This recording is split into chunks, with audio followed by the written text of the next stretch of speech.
Итак. Как мы проводим выходные? Сейчас. Интрига века.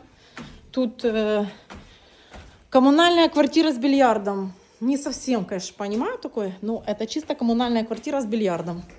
Но, когда открывается вот эта дверь в Нарнию, сразу понятно, зачем все эти мучения.